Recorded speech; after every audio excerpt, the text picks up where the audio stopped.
जी अस्सलाम वालेकुम नाजरीन, आप देख रहे हैं यूट्यूब चैनल और मैं हूं अंसर सियाल।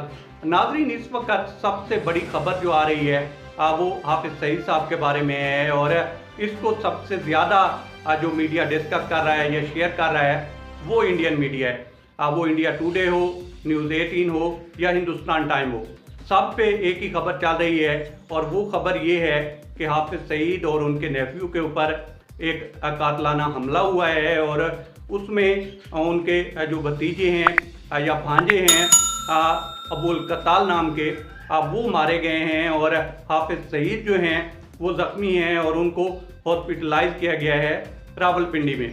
अब ये तो दावा कर रहा है इंडियन मीडिया और सबसे खौफनाक चीज़ ये है कि बकौल इंडियन मीडिया के और न्यूज़ 18 के जनाब हाफिज सईद जो हैं वो कोर कमांडर मंगला से मिलकर आ रहे थे कि रास्ते में उनके ऊपर हमला हुआ है। अब सबसे बड़ा सवाल तो ये है कि आया ये खबर सच भी है या झूठ है, और अगर सच है तो इतनी इनसाइड स्टोरी या इनसाइड इंफॉर्मेशन कौन पहुंचा रहा है भाई इंडियन मीडिया को।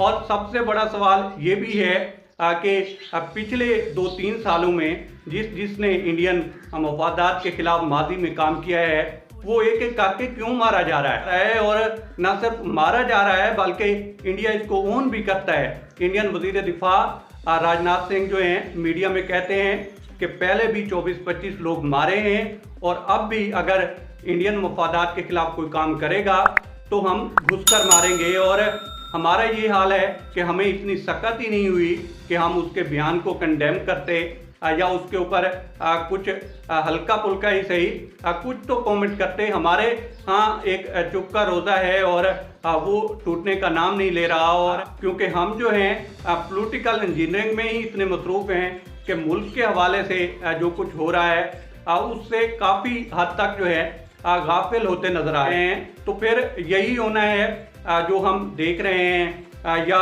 सुन रहे हैं। अब आ जाते हैं जी मुफ्ती मुनीर शाकिर वाले मामले की तरफ। उनके ऊपर भी एक हमला हुआ और बदकिस्मती से जो है वो जांबाज नहीं हुए। तो उस हवाले से जो पेशरफ सामने आई है वो ये है कि 600 ग्राम बारूदी मवाद उसमें जो है इस्तेमाल किया गया है, और यूं ही मुफ्ती साहब जो हैं इंटर हुए हैं और फिर एक ब्लास्ट हुआ है और उसके रिजल्ट में जो है वो भी जान से गए हैं और साथ 3 लोग जो हैं ज़ख्मी भी हुए हैं। तो इस तरह के संजीदा किस्म के हालात हैं पाकिस्तान के, और हमारे यहाँ पॉलिटिकल पॉइंट स्कोरिंग ही नहीं ख़त्म हो पा रही, और हम फिर भी यही कोशिश करने में लगे हुए हैं, इन्हीं कोशिशों में लगे हुए हैं कि किसी न किसी तरह से PTI को सीधा कर लिया जाए, इमरान खान साहब को सीधा कर लिया जाए, तो फिर सत्ते ही खैरान है।